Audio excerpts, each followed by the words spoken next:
문서가 바닥에 거칠게 내던져지는 순간 청나라 거상이 등을 돌리기 시작했습니다. 수백만 양이 걸린 거래가 눈앞에서 무너지자 시어머니의 얼굴은 순식간에 하얗게 질리고 부채를 쥔 손이 눈에 띄게 떨렸지요. 수십 년 쌓아온 집안의 체면과 기반이 한순간에 무너질 위기, 숨막히는 정적이 대청을 짓눌렀습니다. 바로 그때 늘 가장 낮은 자리에서 밀려나 있던 며느리가 조용히 앞으로 걸어 나옵니다. 그리고 아무도 예상하지 못한 한마디와 함께 모든 것이 거꾸로 뒤집히기 시작했지요. 단 한 번의 선택이 가문의 운명을 갈라놓던 그날의 진실, 지금 놓치면 끝까지 알 수 없습니다. 한양에서 남쪽으로 사흘거리, 넓은 갯벌과 소금밭이 펼쳐진 서해포구에 서씨 가문의 큰 기와집이 자리 잡고 있었습니다. 서대 가문, 본디 양반 가문 출신이었으나 조부대부터 장사에 뛰어들어 서해안 일대의 소금과 어물, 약재를 한양까지 실어 나르며 재산을 불린 집안이었지요. 세척의 큰 배와 장시마다 내세우는 점포, 그리고 관아와 두텁게 쌓아올린 인맥까지. 서씨 가문은 돈만 가진 상인이 아니라 가문의 격과 혈통까지 내세울 수 있는 거상 양반이었습니다. 이 집안에서 가문의 격이란 단순한 자랑거리가 아니었지요. 사람을 만나면 먼저 어느 집안 후손인지, 아비가 누구인지를 살피는 것이 서씨 가문의 오래된 법도였습니다. 시어머니 서씨 부인은 특히 그런 기준에 철저한 안주인이었지요. 혼담이 오가면 먼저 상대 가문의 족보를 펼쳐보았고 하인을 드릴 때조차 어느 고을 누구의 자식인지를 따져 물을 만큼 신분과 혈통에 관해서는 한치의 양보가 없는 분이었습니다. 그런 서씨 부인에게 며느리 윤희의 존재는 집안의 격을 깎아내리는 가시 같은 것이었지요. 윤희의 친정은 중인 출신의 장사치 집안이었습니다. 아버지 박상희는 한때 서해와 남해를 오가며 꽤나 이름을 날린 무역상이었으나 보증을 잘못 써서 하루아침에 집안이 풍비박산 난 뒤로는 세상에 얼굴을 내밀 수 없는 처지가 되어버렸지요. 혼인은 서대감이 박상인에게 진 오래된 빚 때문에 이루어진 것이었습니다. 서대감이 젊은 시절 장사 미천이 바닥났을 때 박상인이 아낌없이 도와준 적이 있었고 그 의리를 잊지 못한 서대감이 몰락한 친구의 딸을 큰 며느리로 들인 것이지요. 하지만 서씨 부인은 그 혼인을 처음부터 탐탁지 않게 여겼습니다. 장사치의 딸이 양반과 큰 며느리라니 집안의 격이 어디로 갔느냐며 혼인 첫날부터 며느리를 눈 아래로 내려다보았지요. 그래서 집안 행사가 있을 때마다 윤희에게 돌아오는 자리는 늘 정해져 있었습니다. 손님들 도포와 갓을 받아 정리하는 일, 다과상을 옮기는 일, 부엌과 대청마루 사이를 오가며 보이지 않는 곳에서 분주히 움직이는 일이었지요. 중요한 자리나 바깥일에 며느리가 끼어드는 것은 이 집안에서 은근한 금기 같은 것이었고 윤희는 시집 온 지 6년 동안 그 선을 단 한 번도 넘어본 적이 없었습니다. 남편 서준호는 겉으로 보면 점잖고 과묵한 사람이었지요. 목소리를 높이는 법이 거의 없었고 다툼이 생기면 슬며시 몸을 빼는 쪽을 택하는 성정이었습니다. 하지만 그 과묵함의 안쪽에는 갈등을 피하는 데 익숙한 사람 특유의 비겁함이 자리 잡고 있었지요. 준호는 아내가 어린 시절 아버지를 따라 청나라 상인들과 거래하는 자리에 드나들었다는 사실 정도는 알고 있었습니다. 하지만 그녀를 제대로 알아보려 한 적은 없었지요. 어머니와 동생 사이에서 아내를 그저 조용하고 순한 며느리로만 남겨두는 편이 자기에게 더 편하고 유리하다고 여겨왔으니까요. 효를 핑계 삼아 어머니 편에 서는 것이 도리라 믿었고 그 믿음 아래에서 아내를 가장 작은 자리에 놓아두는 일이 습관처럼 굳어버린 것이었습니다. 윤희에게는 아무도 모르는 시간이 있었지요. 어린 시절 아버지 박상희는 서해와 남해를 오가며 청나라 상인 외국 상인들과 거래하는 사람이었습니다. 윤희는 아버지를 따라 포구와 객주, 장씨를 수시로 드나들며 자랐지요. 서당 마루보다 포구의 짐짝 사이와 객주의 다락방이 더 익숙한 아이였습니다. 청나라 말은 천자문에서 배운 것이 아니라 살아남기 위해 몸으로 익힌 것이었지요. 아버지 곁에서 청나라 거상을 응대하고 거래 문서의 숫자를 받아 적으며 물목의 단위가 맞는지 대조하고 약조 조건을 한 글자 한 글자 확인하는 실무 감각까지 어린 나이에 자연스럽게 체득한 사람이었습니다. 아버지가 늘 입버릇처럼 하던 말이 있었지요. 윤아, 기억해라. 문서 한 줄이 집안을 살리기도 하고 숫자 하나가 집안을 망치기도 한다. 하지만 그 시간은 오래가지 못했습니다. 아버지가 지인의 보증을 잘못 쓰면서 집안이 하루아침에 무너져 내렸거든요. 빚쟁이들이 대문을 두드리고 집안 살림이 통째로 넘어가는 것을 15살 윤희는 두 눈으로 지켜보아야 했습니다. 병까지 얻은 아버지, 아직 젖먹이인 동생, 그 모든 짐이 어린 윤희의 어깨 위로 쏟아졌지요. 배울 것이 한참 남아 있었으나 서당 문턱을 다시 넘을 수 없었습니다. 배움을 놓은 것이 아니라 가족을 살리기 위해 스스로 그 길을 접은 것이었지요. 그런데 결혼 뒤 시댁은 그 사정을 알려고 하지도 않았습니다. 오직 산 것의 딸이라는 결과만으로 윤희를 판단했고 더 조용한 자리로, 더 보이지 않는 곳으로 밀어넣었지요. 윤희는 새벽닭이 울기도 전에 일어나 아궁이에 불을 지폈습니다. 마른 솔가지를 넣고 부싯돌을 치면 불꽃이 피어올랐지요. 장독대를 닦고 마당을 쓸고 다과상을 차리고 손님 시중을 들었습니다. 그 모든 일을 묵묵히 해냈으나 대청마루에서 벌어지는 중요한 이야기에는 한 번도 끼지 못했지요. 그해 가을 서씨 가문에 큰 행사가 잡혔습니다.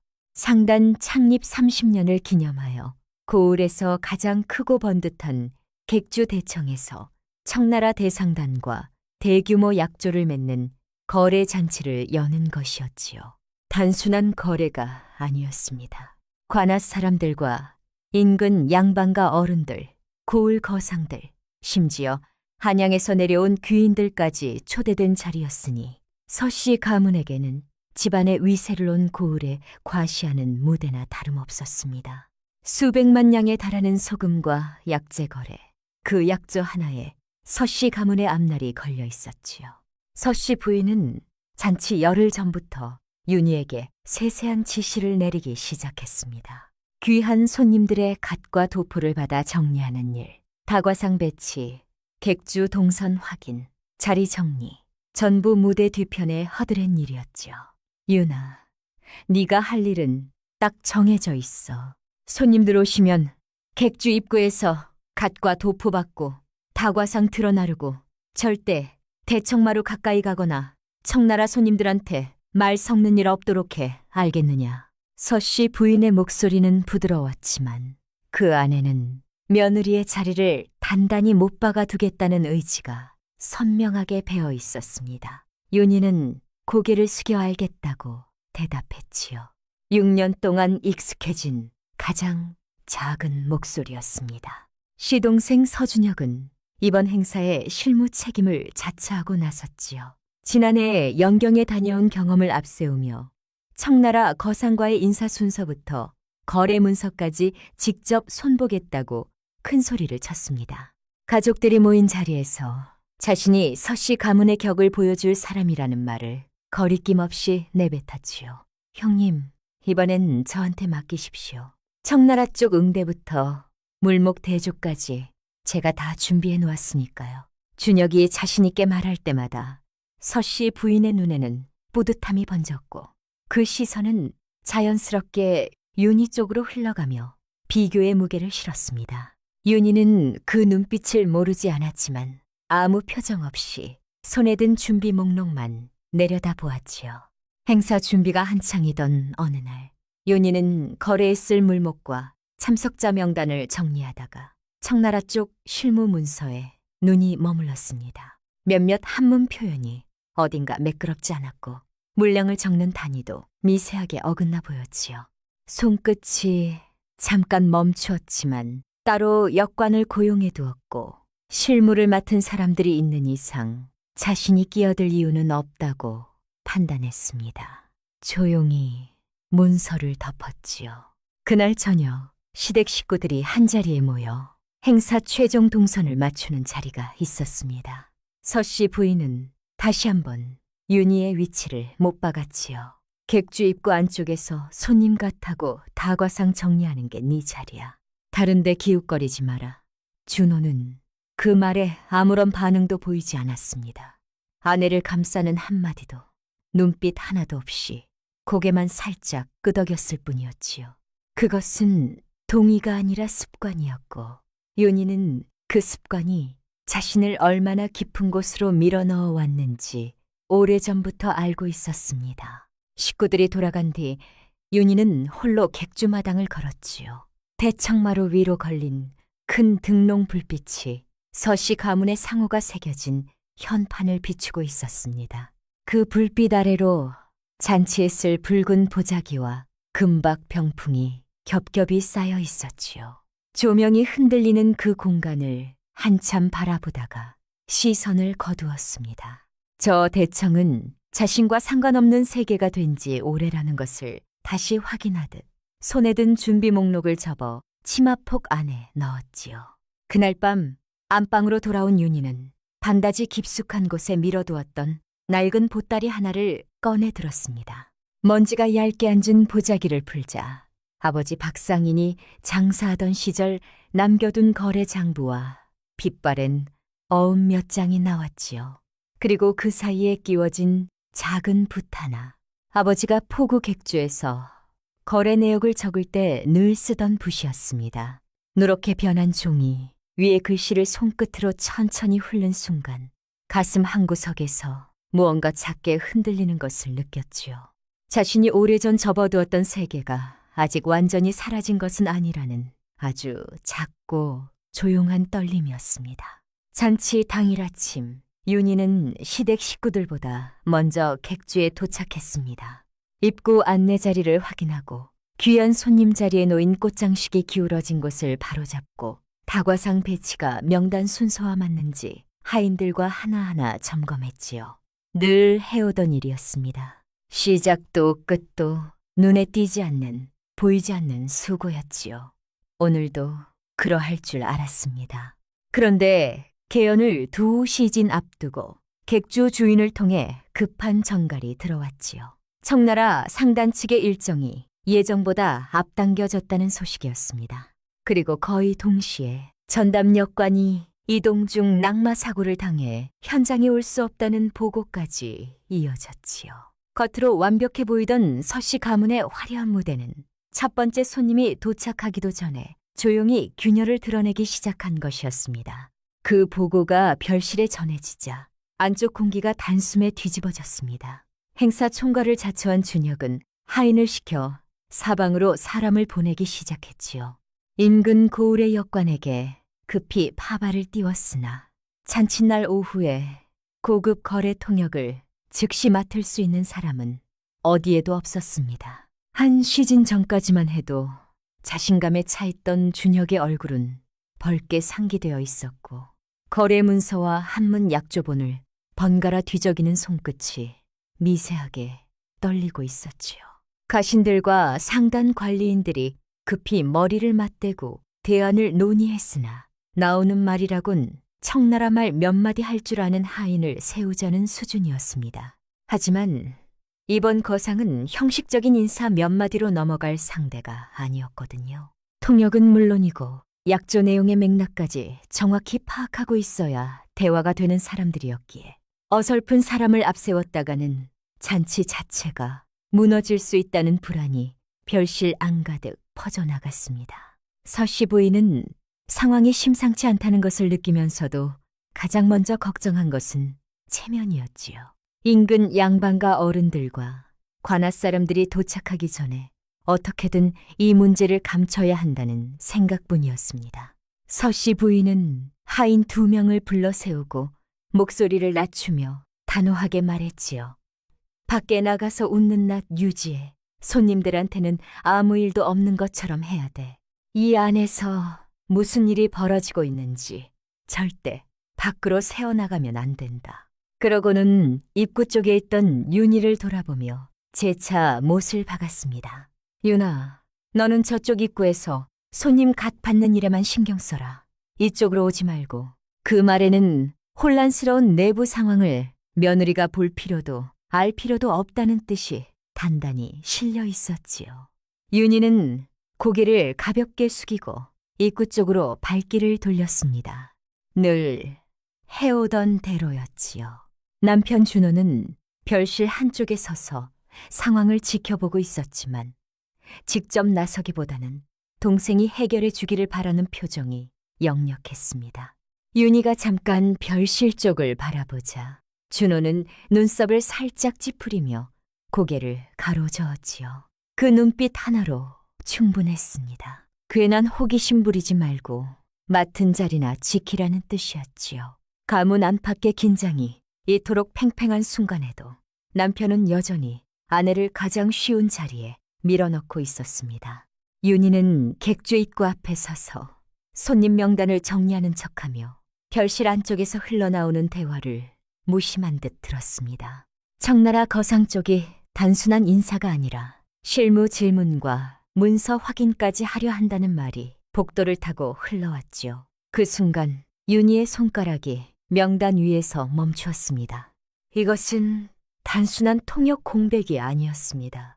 이대로 가면 잔치 전체가 무너질 수도 있겠다는 직감이 가슴 안쪽을 세게 눌렀지요. 잠시 망설이던 윤희는 결국 별실 문을 열고 안으로 들어갔습니다. 가능한 한 조용한 목소리로 그러나 또렷하게 말을 꺼냈지요. 거래 문서 가운데 일부 한문 표현이 매끄럽지 않은 부분이 있는 것 같습니다. 청나라 쪽에서 문서 확인이 들어오면 문제가 될 수 있을 것 같아서요. 방 안의 시선이 일제히 윤희에게로 쏠렸습니다. 하지만 그 시선 속에 관심이나 고마움은 없었지요. 이미 신경이 곤두설대로 곤두선 준혁은 며느리가 거래 실무를 알 리 없다는 표정으로 윤희의 말을 가로막았습니다. 입꼬리가 한쪽으로 살짝 올라간 채 콧바람 섞인 목소리로 내뱉었지요. 형수님, 지금 그런 거 신경 쓸 때가 아닙니다. 문서는 역관과 제가 다 검토한 것이에요. 안 그래도 복잡한데 괜히 더 어지럽히지 마시고 밖에 가서 맡은 일이나 해주십시오. 주변 가신들도 고개를 돌리며 윤희의 말을 의미 있는 정보로 받아들이지 않았습니다. 그 순간 서씨 부인이 며느리 곁으로 성큼 다가왔지요. 목소리는 부드러웠지만 그 안에 담긴 압력은 분명했습니다. 윤아, 괜한 소리 하지 말고 조용히 있거라. 곧 귀한 손님들 오시는데 이런 자리에서 네가 나서면 일이 더 커진다. 옆에 있던 인근 양반과 마님 두 분도 서씨 부인의 말에 맞장구라도 치듯 고개를 끄덕였고 며느리가 주제넘게 중심밀에 끼려 한다는 표정을 숨기지 않았습니다. 윤희는 더 말하지 않았지요. 입술을 가만히 다문 채 한 발 뒤로 물러났습니다. 하지만 물러나면서도 윤희의 눈은 별실 탁자 위에 펼쳐진 약조 문서를 놓지 않았죠. 물량 단위 표기 하나, 책임 조항의 미세한 차이, 며칠 전 자신이 보았던 번역본과 달라져 있는 몇몇 표현들. 그 작은 어긋남이 도장을 찍은 뒤에 어떤 문제로 번질 수 있는지 윤희는 누구보다 잘 알고 있었습니다. 지금이라도 그 문장을 짚어주어야 하지 않을까. 아니, 이미 무시당했지 않느냐. 또 나서봤자 더 큰 모욕만 돌아올 뿐이다. 두 가지 생각이 머릿속에서 부딪혔으나 결국 윤희는 아무 말 없이 문서를 제자리에 내려놓고 다시 입구 쪽으로 돌아왔지요. 객주 대문 앞에는 이미 가마와 말이 줄지어 멈춰서고 있었습니다. 갓을 말끔하게 쓴 양반 어른들이 대문을 지나 안으로 들어서기 시작했고 하인들이 분주하게 오가며 짐을 나르고 있었지요. 서씨 가문 식구들은 환한 미소와 품 있는 인사로 겉모습을 완벽하게 유지했습니다. 하지만 그 미소 뒤편, 별실 안쪽에서는 여건 부재라는 치명적인 구멍을 메우지 못한 채 초조함만 점점 커지고 있었지요. 윤희는 손님들의 갓과 도포를 받아 정리하고 자리를 안내하면서 겉으로는 자기 역할에만 집중하는 모습이었습니다. 그때 객주 하인 하나가 급히 다가와 청나라 거상 일행이 예정보다 일찍 도착했다고 알렸지요. 윤희의 눈이 자연스럽게 별실 쪽으로 향했고 마침 그 안에서는 준혁이 청나라 말을 조금 할 줄 아는 젊은 하인을 급히 불러세워 임시 통역을 맡기고 있는 모습이 보였습니다. 윤희는 그 장면을 보는 순간 등줄기를 타고 차가운 기운이 내려오는 것을 느꼈지요. 일상 인사가 가능한 것과 거래 실무를 통역하는 것은 완전히 다른 세계거든요. 저 무리한 선택이 오히려 더 큰 사고를 부를 것이라는 것을 윤희는 직감하고 있었습니다. 청나라 거상 일행이 객주 대청에 들어서자 분위기는 한층 더 팽팽해졌지요. 첫 인사와 명함 교환까지는 형식적인 미소에 무난히 지나갔습니다. 하지만 그것은 겨우 서막이었을 뿐이었지요. 곧이어 별실에서 비공개 사전 협의가 시작되었고 청나라 쪽은 형식적인 안부 따위를 건너뛴 채 빠른 속도로 실무 질문을 쏟아내기 시작했습니다. 임시 통역으로 나선 젊은 하인은 첫 번째 질문부터 표정이 굳어버렸지요. 입이 열리기는 했으나 문장이 끝까지 이어지지 못하고 중간에서 뚝뚝 끊겼습니다. 전문 용어와 거래 조건이 섞인 빠른 청나라 말 앞에서 장터에서 주어들은 수준의 실력은 속수무책이었지요. 청나라 거상 대표의 눈빛이 서서히 차가워지기 시작했습니다. 윤희는 객주 바깥 복도에서 그 장면을 직접 보지는 못했지요. 하지만 별실 문 틈으로 새어나오는 어색한 침묵, 연달아 오가는 다급한 발걸음 소리, 하인들이 서로 눈빛을 교환하며 안절부절 못하는 모습만으로도 충분했습니다. 안에서 무언가 심각하게 어긋나고 있다는 사실을 윤희는 온몸으로 느끼고 있었지요. 그리고 얼마 지나지 않아 별실 문이 벌컥 열렸습니다. 서씨 가문 가신 몇 명이 하얗게 질린 얼굴로 복도 위에 쏟아져 나왔지요. 누군가의 입에서 떨리는 목소리가 흘러나왔습니다. 청나라 쪽에서 대청 약조식 시작 전에 핵심 조건을 다시 점검하자고 합니다. 이대로는 대청에 올라갈 수 없답니다. 그 말이 복도를 타고 퍼지는 순간 별실 안팎의 공기가 한꺼번에 얼어붙었지요. 윤희는 갓 정리대 앞에 선 채로 그 말을 또렷하게 들었습니다. 가슴 속에서 무언가가 천천히 뜨거워지기 시작했지요. 이대로 가면 화려한 대청위의 약조식이 시작되기도 전에 서씨 가문의 체면과 거래가 동시에 무너질 수 있다는 사실을 이 복도에서 가장 분명하게 깨닫고 있는 사람은 바로 윤희였습니다. 별실 안의 상황은 시간이 갈수록 더 나빠지고만 있었지요. 청나라 거상 대표는 더 이상 질문을 던지지 않았고 문서를 덮었다가 펼쳤다가를 반복하는 모습은 이 자리에 남아있을 이유를 찾지 못하고 있다는 뜻이나 다름없었습니다. 별실 문밖 복도에는 가신들과 객주 주인까지 무질서하게 모여 있었지요. 누구도 뚜렷한 해결책을 내놓지 못한 채 시간만 흘러갔고 조금 전까지 손님들 앞에서 환한 미소를 유지하던 서씨 부인의 얼굴에도 짜증과 두려움이 동시에 번지기 시작했습니다. 서씨 부인은 곁에 선 가신을 붙잡고 낮은 목소리로 다그쳤지요. 어떻게든 해야지.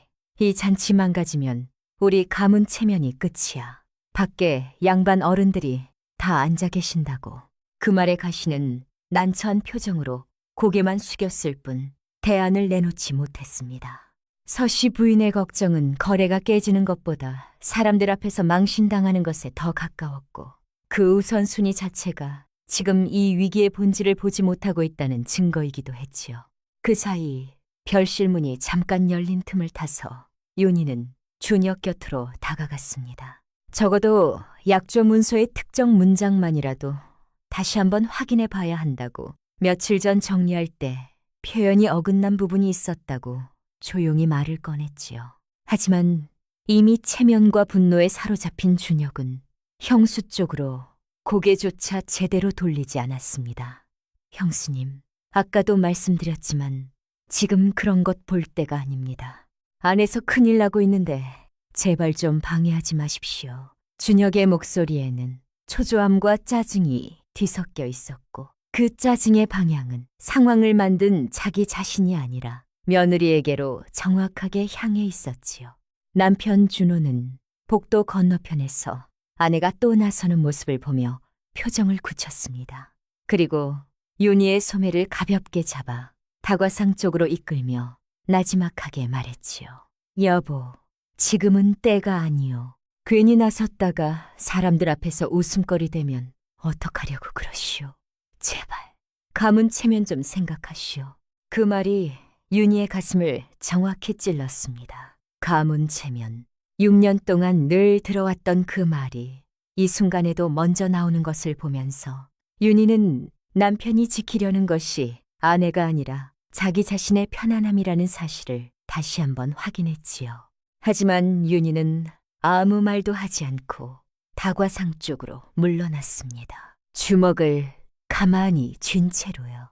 물러나면서도 윤희의 귀는 복도를 타고 흘러오는 소리를 놓지 않았습니다. 별실 안에서 청나라 거상이 주고받는 짧은 말 속에 조선 쪽의 이해 수준 자체를 낮게 보고 있다는 기색이 분명히 묻어 있었지요. 그 말이 귀에 닿는 순간 윤희의 손끝이 차갑게 굳었습니다. 가슴 안쪽에서 무언가가 천천히 끓어오르기 시작했지요. 분노가 아니었습니다. 더 이상 침묵하면 안 된다는 온몸을 밀어올리는 결심이었습니다. 대청 안에서는 지연 시간이 길어지면서 손님들 사이로 웅성거림이 번지기 시작했지요. 일정이 왜 자꾸 밀리는 것인지 묻는 시선들이 출입문 쪽으로 쏠렸습니다. 인근 양반과 어른들과 거상들 사이에서는 서씨 가문이 잔치 하나 제대로 치르지 못한다는 냉소 섞인 말이 돌기 시작했고 겉으로 화려했던 무대는 조금씩 체면을 잃어가고 있었지요. 바로 그때 서씨 부인이 윤희를 불러 세웠습니다. 목소리는 평소처럼 부드러웠지만 그 안에는 며느리를 부리는 데 익숙한 사람, 특유의 당연함이 실려 있었지요. 윤아, 별실에 다과상 좀 갖다 놔라. 분위기가 안 좋으니까 손님들 기분이라도 좀 풀어드려야지. 마지막까지 며느리를 심부름꾼으로 쓰겠다는 뜻이었습니다. 하지만 윤희는 이번만큼은 그 지시가 오히려 기회라는 것을 본능적으로 알아차렸지요. 쟁반에 다과상을 올려 양손으로 받쳐들며 고개를 숙였고 아무도 눈치채지 못하게 조용히 별실 문을 열었습니다. 별실 안으로 들어선 순간 윤희는 숨을 멈추었지요. 청나라 거상 쪽과 서씨 가문 가신들이 서로를 신뢰하지 못한 채 날선 표정으로 마주 앉아 있는 장면이 눈앞에 펼쳐졌기 때문입니다. 임시통역 하인은 땀에 젖은 얼굴로 손에 든 종이를 들여다보며 거의 말을 잇지 못하고 있었고 청나라 거상 대표는 질문에 대한 제대로 된 답을 듣지 못하자 문서를 앞뒤로 넘기며 더 빠르고 더 구체적인 표현을 섞어 던지기 시작했지요. 윤희는 다과상을 탁자 위에 내려놓으면서 상대가 지금 집요하게 확인하는 지점이 무엇인지를 즉시 알아차렸습니다. 단순한 일정 확인이나 인사가 아니었지요. 책임 문구의 해석, 조건의 범위, 비용 부담의 주체. 이것은 약조의 핵심을 파고드는 질문이었고 그중 몇몇 표현은 며칠 전 윤희가 눈여겨보았던 문서의 어긋남과 정확히 맞물려 돌아가고 있었습니다. 가슴이 철렁 내려앉았지요. 쟁반을 들고 물러나기 직전 윤희는 잠깐 시선을 들어 약조 문서 위 특정 문장을 바라보았습니다. 그 문장은 단순한 번역 실수가 아니었지요. 도장을 찍은 뒤에도 계속 효력을 미치는 책임 조항 안에 들어있는 해석에 따라 수백만 양의 손해로 번질 수 있는 위험이었습니다. 별실에서 나온 윤희는 복도 끝 기둥에 기대 서서 깊게 숨을 들이쉬었지요. 마당 너머로 객주 처마 아래 걸린 등롱 불빛이 보였고 그 불빛 아래로 손님들의 가마가 길게 늘어서 있었습니다. 윤희는 기둥에 비친 자기 그림자를 바라보다가 어린 시절 아버지 곁에서 들었던 말 한마디를 떠올렸지요. 윤아, 기억해라. 문서 한 줄이 집안을 살리기도 하고 숫자 하나가 집안을 망치기도 한다. 빛바랜 기억 속 아버지의 목소리가 가슴 안쪽을 울렸습니다. 그동안 꾹꾹 눌러두었던 실전 감각이 오래 잠들어 있던 무언가가 지금 이 순간 자신을 계속 앞으로 밀고 있다는 사실을 윤희는 온몸으로 느끼고 있었지요. 그 사이 대청 안에서는 손님들의 웅성거림이 점점 커지고 있었고 서씨 가문이 자랑하고 싶었던 화려한 잔치는 시간이 갈수록 체면을 잃어가고 있었습니다. 윤희는 더 이상 물러설 곳이 없다는 것을 알았지요. 그때 다시 별실문이 열리며 한 가신이 복도로 나와 떨리는 목소리로 중얼거렸습니다. 이러다 약조식 자체를 취소해야 할 수도 있습니다. 그 한마디가 복도에 떨어지는 순간 윤희의 눈빛이 바뀌었지요. 손에 들고 있던 군쟁반을 복도 선반 위에 조용히 내려놓았습니다. 그리고 스스로도 예상하지 못했던 걸음을 내딛었지요. 별실 쪽으로 한 걸음, 또 한 걸음. 6년 동안 한 번도 넘어본 적 없는 선을 향해 걸어가기 시작했습니다. 윤희가 별실 문 앞에 선 순간 온몸의 피가 발끝으로 쏠리는 것 같았지요. 안쪽에서는 청나라 거상의 날카로운 말이 빠르게 오갔고 임시통역 하인의 더듬거리는 목소리는 점점 가늘어지고 있었습니다. 문틈으로 새어나오는 공기마저 팽팽하게 느껴졌지요. 지금 돌아서면 아무 일 없었던 것처럼 입구로 돌아갈 수 있었습니다. 갓을 정리하고 다과상을 나르던 6년 동안 익숙해진 그 자리로요. 하지만 안쪽에서 문서 덮는 소리가 또렷하게 들려왔지요. 청나라 거상이 자리에서 일어서려는 기척이었습니다. 윤희의 손이 문을 밀었지요. 이때까지만 해도 이 한 걸음이 집안 전체를 뒤흔들게 될 줄은 아무도 몰랐습니다. 별실안은 예상보다 훨씬 굳어 있었지요.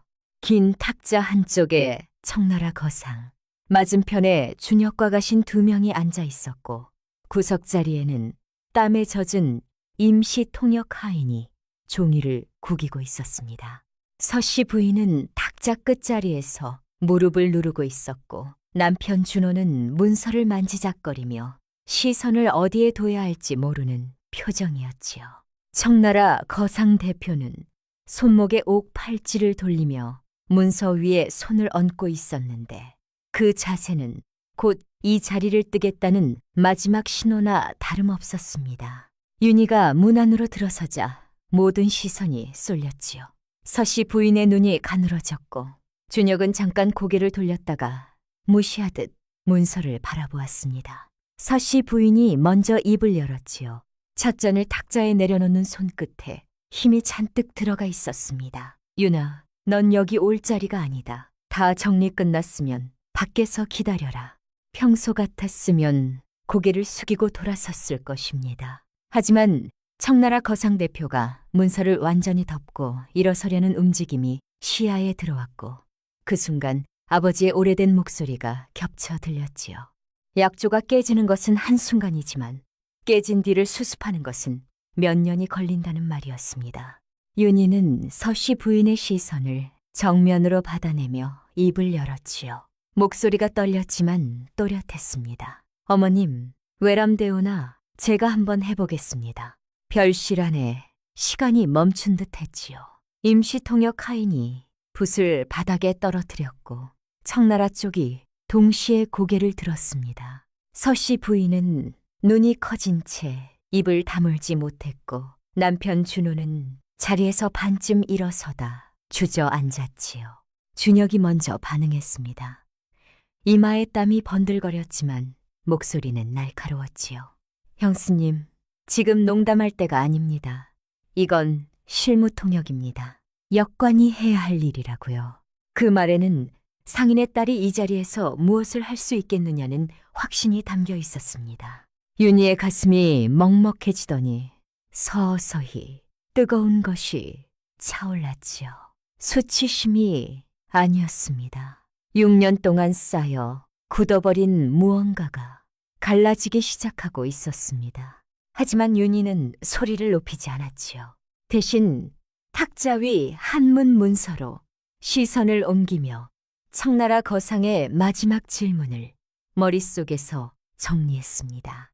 15살 때부터 아버지 옆에서 훈련된 감각이었고 몸이 기억하는 것은 머리보다 먼저 움직였지요. 윤희는 청나라 거상을 향해 정중하게 고개를 숙인 뒤 상대가 마지막으로 물었던 질문의 요지를 유창한 청나라 말로 짚어주었습니다. 문장은 짧고 명확했지요. 상대의 의문이 일정 문제가 아니라 책임 분담 방식에 있다는 점을 정확히 짚어주었고 조선 쪽이 그 부분을 인지하고 있다는 뉘앙스까지 자연스럽게 덧붙였습니다. 별실 안의 공기가 한순간에 바뀌었지요.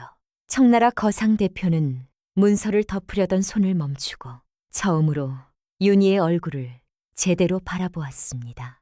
대표는 수준을 시험하려는 듯 빠른 확인 질문을 던졌고 윤희는 멈추지 않았지요.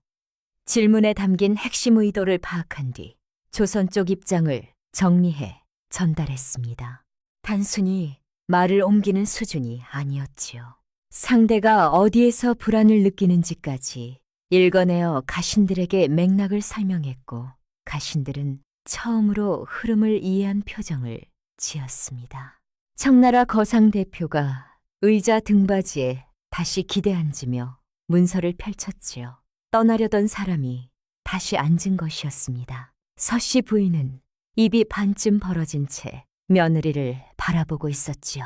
손가락이 무릎 위에서 미세하게 떨렸습니다. 준혁은 더 심했습니다. 연경에 다녀와 집안의 국제 감각을 대표한다고 자부해온 사람이 며느리가 자신보다 훨씬 자연스럽게 대화를 이끄는 장면을 눈앞에서 보고 있었지요. 준혁은 물목의 숫자를 언급하며 흐름에 끼어들어 보려 했으나 청나라 쪽은 이미 윤희를 통한 소통에 익숙해져 있었고 준혁의 말은 허공에 떠돌았습니다. 남편 준호는 전혀 다른 의미로 굳어 있었지요.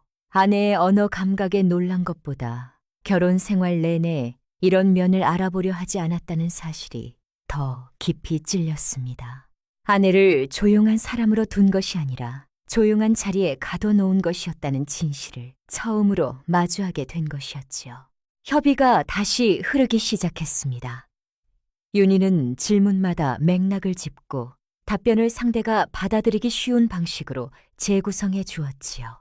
단순한 언어 능력이 아니라 현장의 온도를 읽는 감각이었습니다. 6년 동안 한 번도 쓰지 않았던 그 감각이 녹슬지 않고 돌아오고 있었거든요. 오래 닫아두었던 방에 문을 여니 먼지만 쌓였을 뿐 물건은 전부 그 자리에 있는 것처럼 윤희 안에 있던 것들은 사라진 것이 아니라 기다리고 있었습니다. 가신 한 명이 조심스럽게 물었지요. 목소리에 놀라움과 미안함이 뒤섞여 있었습니다. 실례지만 혹시 전에 무역 쪽 경험이 있으신 것입니까? 윤희는 짧게 답했지요. 어릴 때 아버지 일을 곁에서 오래 보았습니다. 그 한마디에 길게 설명할 필요 없는 세월의 무게가 담겨 있었습니다. 준호가 윤희의 옆자리로 조용히 다가와 앉았지요. 입술이 한번 달싹거렸지만 끝내 아무 말도 나오지 않았습니다. 눈앞에서 벌어지고 있는 장면이 6년 동안 자신이 얼마나 아내를 모른 채 살아왔는지를 말보다 더 정확하게 보여주고 있었거든요. 윤희는 남편을 잠깐 바라보았습니다. 그 눈에는 원망도 용서도 아닌 아직 이름 붙일 수 없는 무언가가 담겨 있었지요. 모든 것이 끝났다고 생각한 순간이었습니다. 악수가 오가고 청나라 거상 대표의 얼굴에도 만족스러운 미소가 번지고 있었지요. 가신들이 자리에서 일어나려던 참이었습니다. 그런데 윤희의 입에서 아주 낮은 목소리가 흘러나왔지요. 잠깐만요. 그 두 글자에 별실 공기가 순식간에 얼어붙었습니다.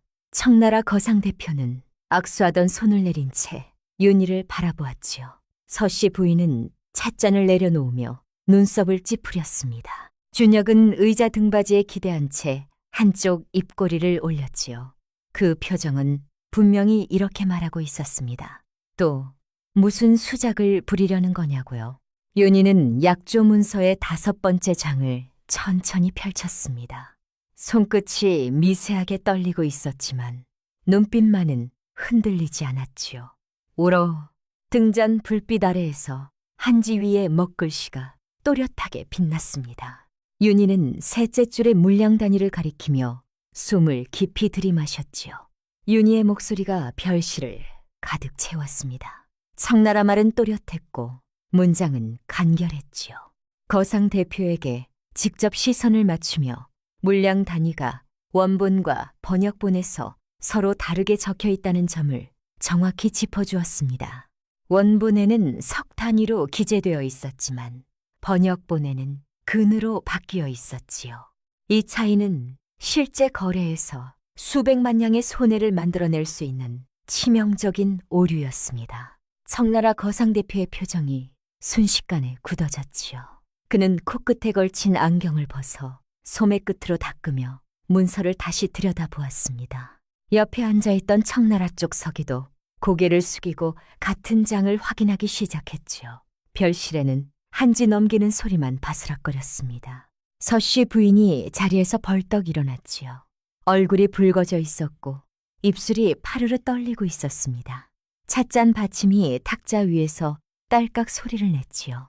서씨 부인은 윤희를 향해 낳지만 날카로운 목소리로 말했습니다. 윤아, 지금 이 자리에서 가문망신을 주려는 게냐? 여건이 검토한 문서를 네가 뭘 안다고 건드려. 그 목소리에는 분노뿐 아니라 당혹감이 가득 섞여 있었지요.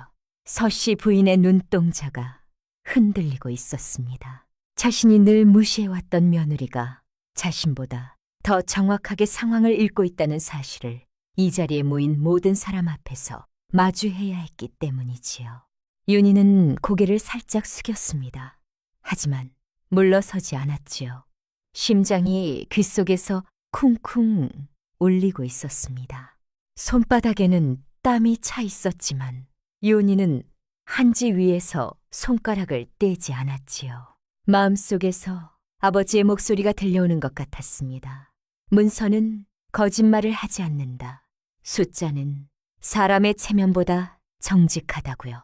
윤희는 서씨 부인을 똑바로 바라보며 차분하게 입을 열었지요. 어머님, 망신을 드리려는 것이 아닙니다. 이 오류가 그대로 넘어가면 가문이 수백만 양을 잃을 수 있습니다. 제가 확인한 것은 물량 단위 하나뿐이지만 그 하나가 전체 약조의 뼈대를 바꿀 수 있습니다. 목소리는 떨리지 않았지요. 조용했지만 또렷했습니다. 별실에 있던 모든 사람이 숨을 멈춘 것 같았습니다. 준혁이 의자에서 몸을 앞으로 기울이며 끼어들었지요. 이마에 땀이 맺혀 있었고 도포깃을 여미는 손이 어색했습니다. 사실 준혁은 이 문서의 최종 검토를 맡았던 사람이었지요. 오류가 있다면 그것은 준혁의 실수이기도 했습니다.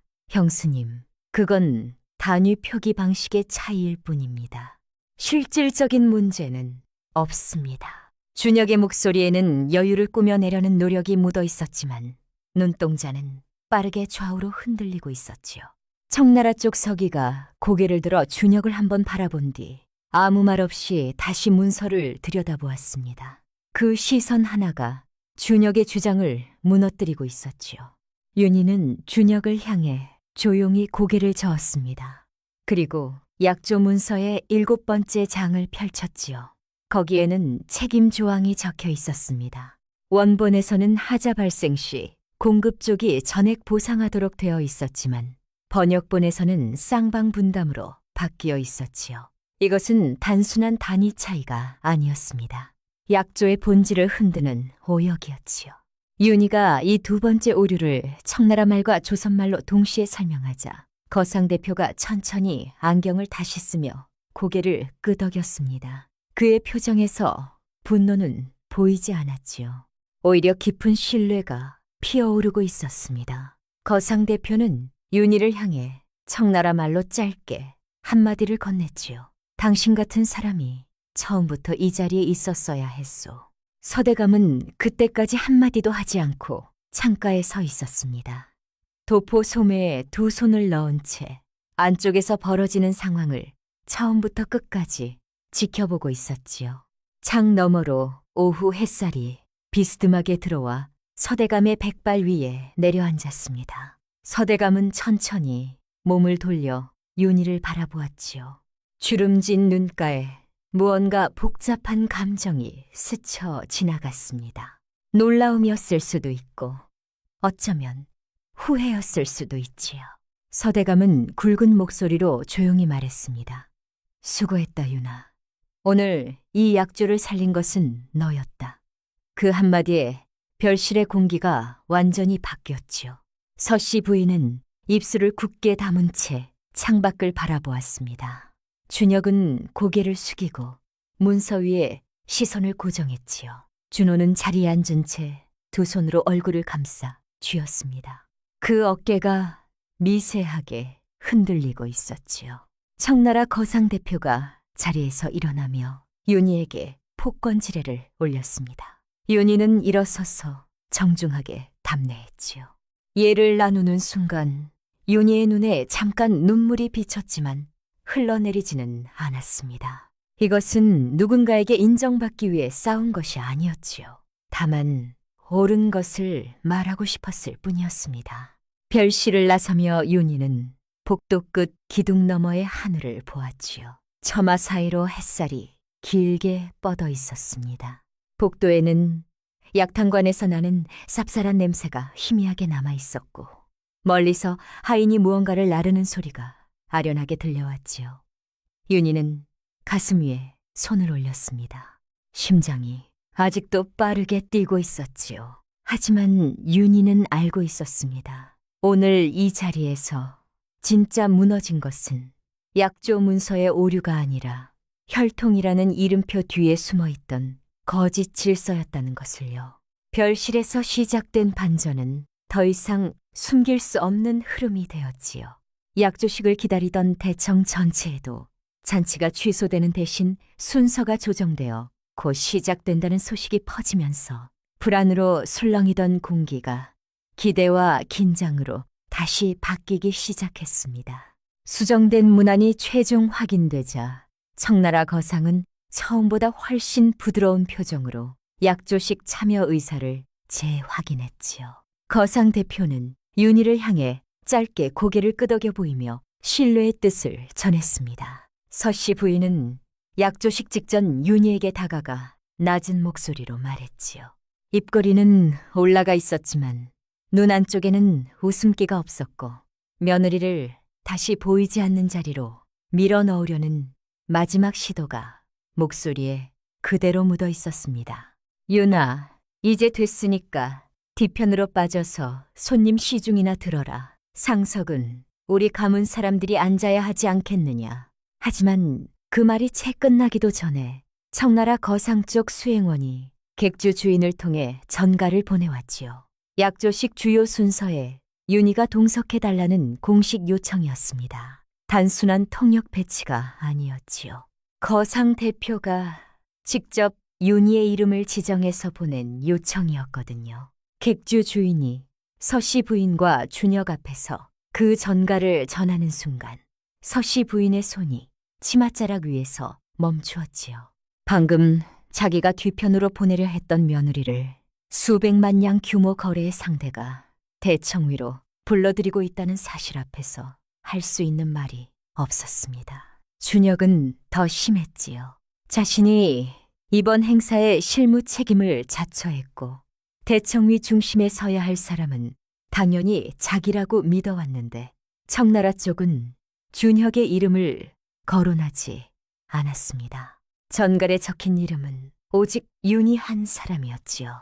준혁은 문서를 들고 있던 손을 천천히 내렸고 턱 근육이 굳어지는 것을 감추지 못했습니다. 윤희는 객주 하인이 급히 준비한 단정한 남색 저고리를 걸치고 대청 뒤편 대기석에 섰지요. 조금 전까지 갓과 다과상을 정리하던 손으로 이제는 수정된 약조 문서와 순서표를 들고 있었습니다. 그 사실이 낯설었지만 긴장보다 현장을 읽는 감각이 먼저 돌아오고 있음을 스스로 느꼈지요. 아버지 곁에서 청나라 거상을 대하던 어린 시절의 공기가 등 뒤에서 조용히 밀어주는 것 같았습니다. 대청 위 양쪽에 걸린 등롱에 불이 밝혀지고 금박 병풍 앞으로 양측 대표와 가신들이 차례로 입장했지요. 손님들의 웅성거림이 잦아들고 대청이 고요해졌습니다. 윤희는 통역석이 아닌 약조 탁자 옆 지정석으로 안내받아 앉으면서 수백 개의 시선이 자신에게 쏠리는 무게를 정면으로 견뎠지요. 객석에는 인근 양반가 어른들과 거상들, 관아 사람들과 친척들까지 빼곡하게 앉아 있었습니다. 모두가 준혁과 준호, 서씨 부인이 만들어온 명문 가문의 화려한 서사를 기대하고 있었지만 실제 잔치의 축은 이미 예상 밖의 인물인 윤희 쪽으로 이동하고 있었지요. 약조식이 시작되자 윤희는 사회를 맡은 가신의 계회사와 청나라 쪽 인사말, 서씨 가문 대표 인사를 순차적으로 정확하게 전달했습니다. 형식적인 번역을 넘어 말의 뉘앙스와 분위기까지 매끄럽게 이어주는 모습은 현장의 온도를 조절하는 역할 그 자체였지요. 객석에 앉은 사람들은 점차 그녀를 잔치의 중심축으로 인식하기 시작했습니다. 준혁의 순서가 돌아왔지요. 물목장부를 펼쳐들고 자신있게 첫 문장을 시작했으나 청나라 쪽에서 실무 질문이 날아오자 상황이 급격히 달라졌습니다. 첫 번째 질문은 준비한 숫자를 벗어난 수준이었고 준혁은 장부를 뒤적이며 말을 멈추었지요. 두 번째 질문에 이마에 땀방울이 번지더니 대청 위에 짧은 침묵이 내려앉았습니다. 윤희가 조용히 일어났지요. 준혁의 체면을 정면으로 깨뜨리지 않았습니다. 질문의 맥락을 조선말로 풀어 설명한 뒤 조선 쪽 입장이 설득력 있게 전달되도록 연결하는 방식을 택했지요. 청나라 쪽이 묻는 핵심이 물량 일정이 아니라 책임 분담 기준이라는 점을 짚어주자 준혁은 비로소 다음 문장을 이어갈 수 있었습니다. 객석에서는 오히려 그녀의 품격이 더 크게 돋보였지요. 실력 있는 사람이란 스스로를 과시하는 사람이 아니라 판 전체를 살리는 사람이라는 사실을 수백 명이 눈앞에서 확인한 것이었습니다. 약조식 중반을 넘기자 청나라 거상 대표가 조선 쪽을 향해 추가 확인 질문을 던졌지요. 이번에는 통역을 거치지 않고 윤희에게 직접 청나라 말로 물었습니다. 수정된 책임 조항의 이행 일정과 실무 담당 배치에 관한 구체적인 내용이었지요. 그것은 통역에게 하는 질문이 아니라 실무 대등한 상대에게 하는 질문이었습니다. 대청 위에 앉아있던 가신 3명이 동시에 윤희 쪽을 바라보았고 준혁의 얼굴에서 남아있던 여유마저 사라졌지요. 윤희는 자리에서 반쯤 일어선 채 질문에 답했습니다. 이행 일정의 현실적 범위를 짚고 양측 실무진이 사전에 조율해야 할 항목을 순서대로 정리했으며 조선 쪽이 이미 내부적으로 검토하고 있는 방향까지 자연스럽게 언급했지요. 전부 사실에 근거한 내용이었고 한 문장도 허튼 약속이 섞이지 않았습니다. 청나라 거상 대표는 답변이 끝나자 옆에 앉은 서기와 짧은 눈빛을 교환했지요. 그리고 붓으로 무언가를 적은 뒤 고개를 끄덕였습니다.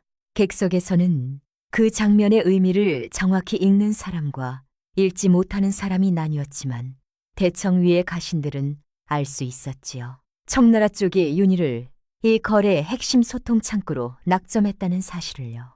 그렇게 약조식은 무너지기 직전에서 가장 성공적인 거래로 마무리되었습니다. 하지만 그 박수와 환성의 중심에 선 사람이 서씨 가문이 자랑해 온 명문 양반가의 자식들이 아니라 늘 뒤편에 있던 상인의 딸, 며느리라는 사실이 모두에게 각인되면서 이제 남은 것은 이 공개적 역전이 집안 안쪽의 권력과 관계를 어떻게 뒤흔들어 놓을 것인가 하는 문제뿐이었지요.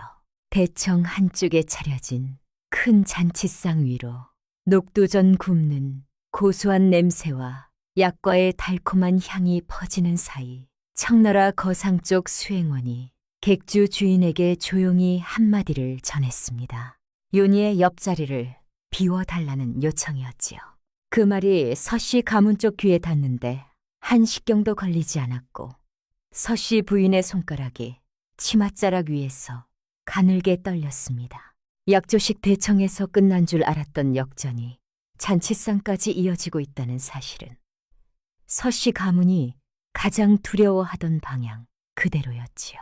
잔치상 위에는 기름에 지진 호박전과 대추를 올린 약식이 가지런히 놓여 있었고 막걸리 사발이 오가며 축하 인사가 번졌습니다. 청나라 거상 대표는 윤희가 앉자마자 향후 실무 일정과 협력 방향에 관한 구체적 대화를 이어갔지요.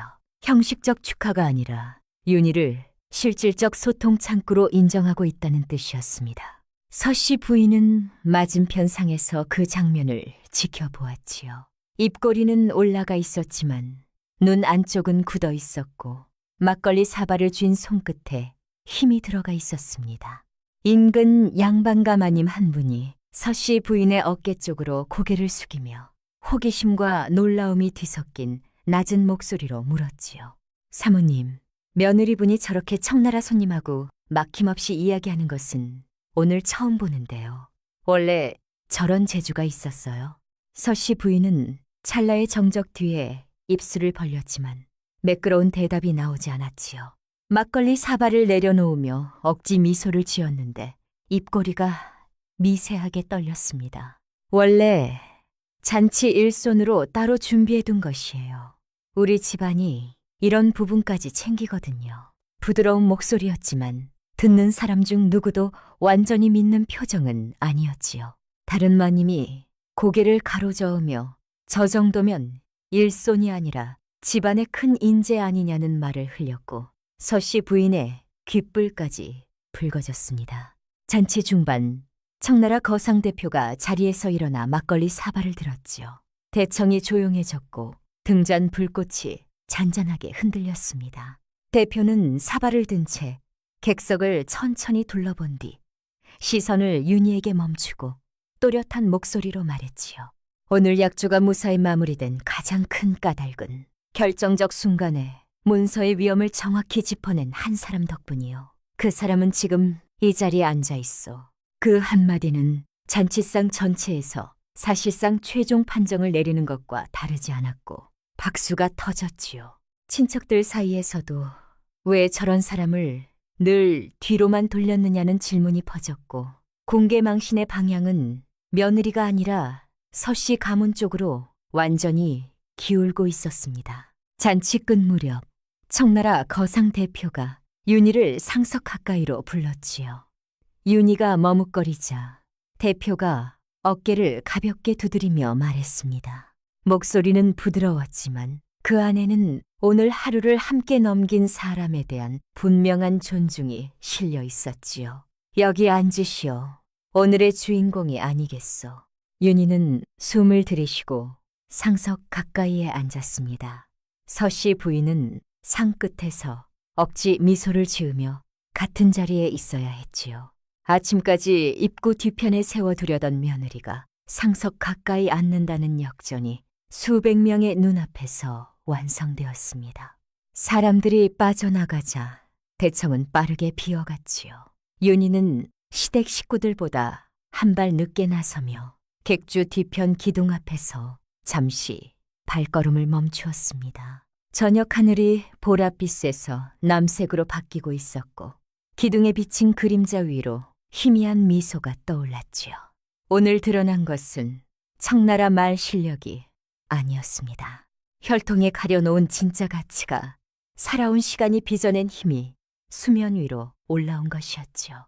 그날 밤 집으로 돌아오는 길은 놀라우리만큼 조용했습니다. 달빛이 오솔길 위에 청백하게 내려앉아 있었고 간간이 풀벌레 소리만 어둠 속에서 울렸지요. 평소라면 서씨 부인이 먼저 입을 열었을 것입니다. 잔치가 잘 끝났네.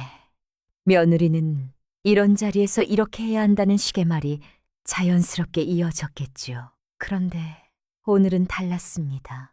서씨 부인은 가마 안에서 부채만 쥔 채 밖을 바라보았고 뒤따르는 준혁도 아무 말이 없었지요. 윤희는 그 침묵 속에서 처음으로 이 집안의 분위기를 눈치 보지 않고도 견딜 수 있다는 사실을 실감했습니다. 오늘만큼은 눈치를 봐야 하는 쪽이 자신이 아니라는 것을 온몸으로 느꼈거든요. 집에 도착하자 대문 앞마당에 달빛이 서늘하게 깔려 있었고 신발 벗는 소리만 마루에 딱딱하게 울렸지요. 잠시 어색한 정적이 흐른 뒤 서씨 부인이 부엌으로 물을 따르러 갔습니다. 사기잔에 물 따르는 소리가 유난히 크게 들렸지요. 서씨 부인은 물을 한 모금 마신 뒤 사기잔을 식탁에 내려놓으며 윤희 쪽으로 돌아섰습니다. 입꼬리를 살짝 올렸지만 눈 안쪽에 웃음기는 없었고 부드러운 목소리 아래 날카로운 기운이 숨어 있었지요. 윤아, 그런 재주가 있으면 진작 말을 했어야 하는 것 아니냐? 오늘 사람들이 얼마나 놀랐는지 아느냐? 집안 체면이 다 뒤집어졌잖아. 그 말은 며느리의 공을 인정하는 것이 아니었습니다. 오늘 일이 집안 질서를 흐트러뜨린 책임을 며느리에게 밀어넣으려는 방향이었지요. 예전의 윤이었다면 고개를 숙이고 죄송합니다 하고 넘겼을 것입니다. 시어머니의 말에 먼저 몸을 낮추는 것이 6년 동안 이 집안에서 살아남는 방법이었으니까요. 그런데 오늘은 달랐습니다. 윤희는 식탁 맞은편에 서서 시어머니의 눈을 조용히 바라보았지요. 등줄기가 곧게 펴져 있었고 시선이 흔들리지 않았습니다. 입술이 한번 미세하게 떨린 뒤 낮지만 또렷한 목소리가 부엌에 울렸지요. 어머님, 저는 숨긴 적이 없습니다. 그동안 저를 알려고도 하지 않으셨잖습니까? 짧은 문장이었습니다. 하지만 부어간 공기가 한순간에 굳어버렸지요. 서씨 부인의 손이 사기잔 위에서 멈추었고 눈이 미세하게 커졌습니다. 며느리가 어떤 부당함 앞에서도 직접 맞받아친 적이 거의 없었거든요. 오늘의 윤희는 실력만 드러난 것이 아니라 더 이상 눌려 살지 않겠다는 태도까지 함께 보여준 사람이었지요.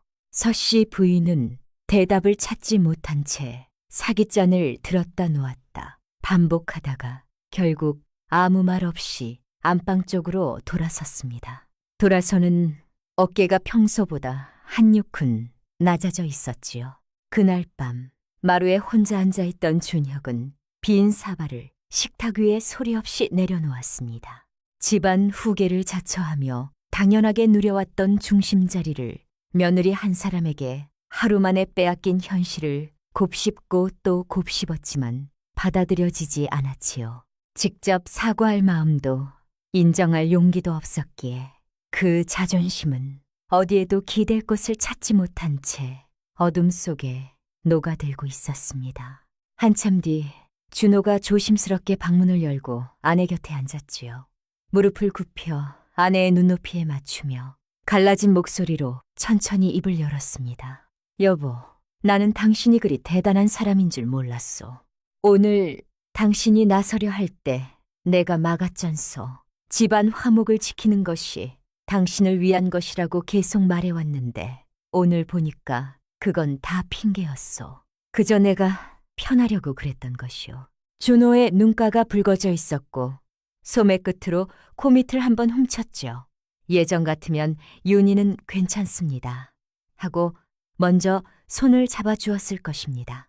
하지만 오늘은 남편의 손을 뿌리치지도 잡지도 않은 채 조용히 말했지요.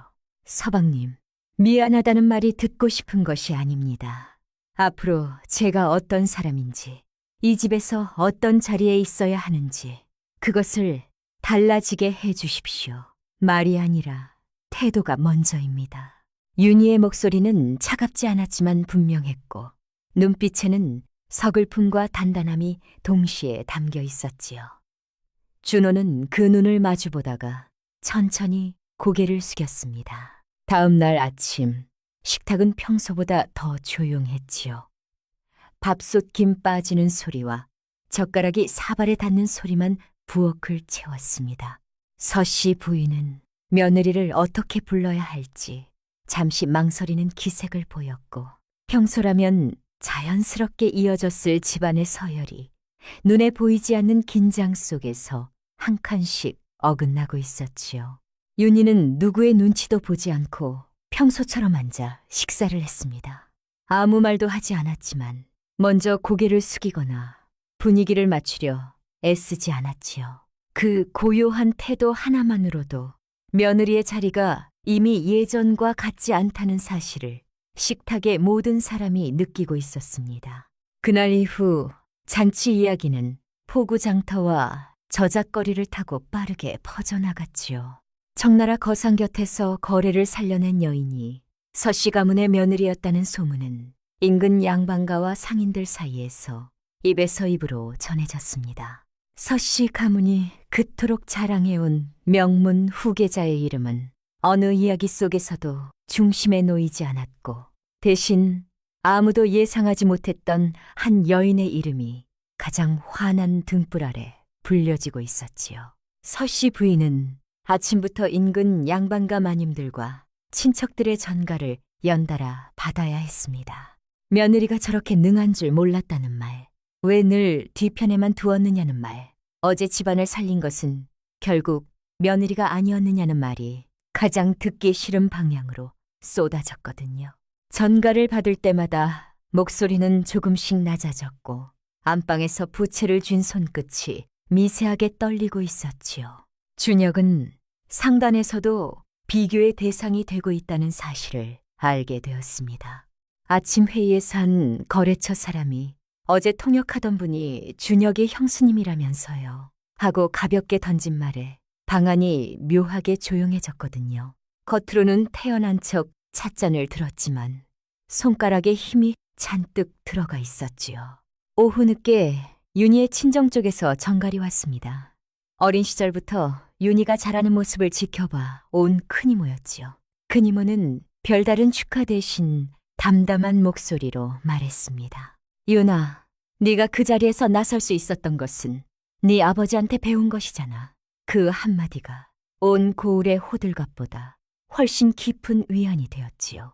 윤희는 창밖을 보며 아버지가 포구 객주에서 장부를 넘기던 손끝을 떠올렸고 그 기억이 어제의 별실과 겹쳐지는 순간 코끝이 시큰해졌지만 울지는 않았습니다. 저녁이 되자 서씨 부인은 결국 며느리를 부엌으로 따로 불렀지요. 찬장 앞에 서서 사기 그릇을 꺼내는 척하며 한참을 뜸들이다가 겨우 입을 열었습니다. 목소리는 평소보다 훨씬 낮았고 눈은 그릇 안쪽을 들여다보듯 아래를 향하고 있었지요. 윤아, 어제 일로 사람들 입에 너무 오르내리는 것이 집안에도 좋지만은 않거든. 그 말은 며느리의 공을 인정한다기보다 다시 체면 아래로 눌러놓고 싶은 불안의 다른 표현이었습니다. 예전 같으면 윤희가 내 어머님하고 고개를 숙이며 넘어갔을 장면이었지요. 하지만 윤희는 고개를 숙이지 않았습니다. 등을 곧게 편 채 시어머니의 눈을 조용히 마주 보았고 떨리지 않는 목소리로 천천히 대답했지요. 어머님, 어제 제가 일부러 드러나고 싶어서 나선 것이 아닙니다. 끝까지 막고 무시한 것은 오히려 이 집안이었지 않습니까? 그 말이 부엌 안에 떨어지는 순간 서씨 부인의 손이 멈추었지요. 며느리가 이런 식으로 정면에서 말을 되돌려준 것은 결혼 후 처음이었습니다. 서씨 부인은 며느리의 눈을 길게 바라보지 못했고 입술이 한번 달싹거렸지만 결국 아무 말도 나오지 않았지요. 오랫동안 혈통과 가문으로 사람을 재단해온 자신의 태도가 수많은 사람 앞에서 뒤집혔다는 사실을 그 침묵 속에서 삼켜야 했습니다. 그 뒤로 집안 분위기는 눈에 보이지 않는 선 하나를 기준으로 확실히 나뉘기 시작했지요. 서씨 부인은 며느리에게 예전처럼 허드렛 일을 시키거나 뒤편으로 밀어내는 말을 더 이상 꺼내지 못했습니다. 식탁에서 며느리와 눈이 마주치면 어색하게 시선을 돌렸고 친척들 전가를 받을 때마다 목소리가 한 톤 낮아지는 것을 가족 모두 느끼고 있었지요. 어느 날 아침 서씨 부인이 부엌에서 혼자 한참을 서 있다가 윤희가 들어오자 입술을 달싹이더니 평소와 다른 낮은 목소리로 짧게 말했습니다. 얼굴에는 자존심과 인정 사이에서 오래 싸운 사람의 피곤함이 묻어 있었지요. 앞으로는 네가 할 수 있는 일이면 굳이 막지 않겠다. 진심 어린 사과는 아니었습니다. 하지만 6년 동안 단 한 번도 며느리의 능력을 인정하는 방향으로 입을 연 적 없던 사람이 처음으로 한 발 물러선 것이었지요. 그것만으로도 무언가가 되돌릴 수 없이 바뀌었다는 증거가 되었습니다. 윤희는 감사합니다. 어머님하고 짧게 대답했고 더 이상의 감정을 덧붙이지 않았지요. 준혁은 그 주 내내 윤희와 마주치는 것을 피했습니다. 아침 식사 시간을 일부러 어긋나게 잡았고 마루에서 며느리 목소리가 들리면 슬쩍 방으로 들어가 버렸지요. 사과할 마음도 인정할 용기도 없었지만 더는 사람들 앞에서 연경 다녀온 것을 들먹이며 윗소리를 칠 수 없는 사람이 되어 있었습니다. 준호는 아내와의 거리를 좁히고 싶어 했지만 윤희는 이전 방식으로 관계를 되돌리길 원하지 않았지요. 어느 저녁 마루에 나란히 앉았을 때 준호가 먼저 입을 열었습니다. 오래 망설인 사람 특유의 떨림이 목소리에 섞여 있었지요. 여보, 나는 앞으로 당신을 뒤에 세우는 일은 하지 않을 것이오. 약속하겠소. 윤희는 남편을 천천히 바라보았습니다. 눈에는 원망도 기대도 아닌 말이 아니라 행동으로 보여달라는 조용한 요구가 담겨 있었지요. 한참을 남편의 손등을 내려다보다가 고개를 한번 끄덕였지만 두 사람 사이에는 아직 메워야 할 시간이 남아 있었고 윤희는 그 시간을 서두르지 않기로 한 것이었습니다. 집안 행사나 손님 맞이 같은 자잘한 일 앞에서도 변화는 분명했지요. 서씨 부인은 더 이상 며느리를 부엌 뒤편으로만 세울 수 없었고 친척들이 올 때마다 윤희를 소개하는 말투와 자리 배치가 눈에 띄게 달라졌습니다. 예전에는 부엌에서 음식을 나르던 사람이 이제는 대청마루 한가운데 앉아 대화에 자연스럽게 참여하고 있었지요. 한 친척 어른은 식사 자리에서 윤희를 바라보며 네가 그날 나서지 않았으면 큰일 날 뻔했다고 또렷하게 말했습니다. 그 한마디가 밥상 위에 떨어지는 순간 서씨 부인의 젓가락이 잠시 멈추는 것을 윤희는 놓치지 않았지요. 잔치가 끝나고 나흘째 되는 날 저녁 서대감이 윤희를 서재로 불렀습니다. 결혼 후 6년 동안 시아버지가 며느리를 따로 부른 적은 단 한 번도 없었지요. 윤희는 서재 문 앞에서 잠시 멈추었고 그 방에 자신이 초대받았다는 사실 자체가 낯설었습니다. 문을 열자 서대감은 안경을 벗어 책상 위에 내려놓고 있었지요. 표정은 따뜻하지도 차갑지도 않았고 오랫동안 장사를 해온 사람 특유의 무게감이 얼굴에 깔려 있었습니다. 맞은편 자리에 앉으라고 손짓한 뒤 한참을 문서를 정리했고 서재 안에는 벽시계 추소리만 울렸지요. 이윽고 천천히 입을 열었습니다. 목소리는 낮았지만 한 글자마다 무게가 실려 있었지요. 윤아, 내가 늦었다. 가문의 이름이 사람을 만드는 것이 아니라는 것을 이 나이에 며느리한테 배웠으니 말이야. 윤희는 가슴 안쪽이 뜨거워지는 것을 느꼈지만 표정을 크게 바꾸지 않았지요. 울고 싶은 마음과 담담하게 받아들이고 싶은 마음이 동시에 올라왔지만 조용히 고개를 숙여 인사하는 것으로 대답을 대신했습니다. 서대감은 며느리가 과장된 감사를 보이지 않는다는 점에서 오히려 더 깊은 확신을 얻는 듯 고개를 끄덕였지요. 서대감은 이어서 청나라 거상 대표가 윤희와 직접 연결할 수 있는 실무 창구를 마련해 달라고 요청해 왔다는 이야기를 꺼냈습니다. 그 요청을 가문회의에서 공식 논의할 생각이며 며느리의 역할이 더 이상 비공식 도움으로 끝나서는 안 된다는 뜻을 분명히 했지요. 윤희는 감사 대신 짧게 대답했습니다. 목소리는 떨리지 않았고 눈은 시아버지를 똑바로 바라보고 있었지요. 아버님, 저는 제 자리를 누가 만들어주기를 기다리지 않겠습니다. 다만 기회를 주신다면 제가 할 수 있는 일을 제대로 보여드리겠습니다. 서대감은 잠시 멈추었다가 알겠다는 뜻으로 고개를 끄덕였지요. 서주에서 나오는 윤희의 발걸음은 들어올 때보다 확실히 가벼웠고 그 안에서 나눈 대화의 무게는 오래도록 남을 것이라는 것을 알고 있었습니다. 어느 날 밤 윤희는 홀로 반다지에서 낡은 보따리를 꺼냈지요.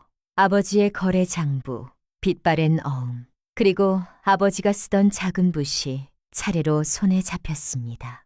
예전에는 이 종이들을 볼 때마다 가슴이 쓰리고 눈이 뜨거워졌지요. 가지 못한 길에 대한 후회와 선택할 수밖에 없었던 현실 사이에서 이 보따리는 늘 상처의 증거처럼 느껴졌거든요.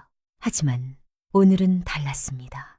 종이를 바라보는 눈에는 후회 대신 담담한 수용이 깔려 있었고 이것이 한계가 아니라 가족을 위해 감당했던 무게의 증거라는 사실을 처음으로 흔들림 없이 받아들이고 있었지요.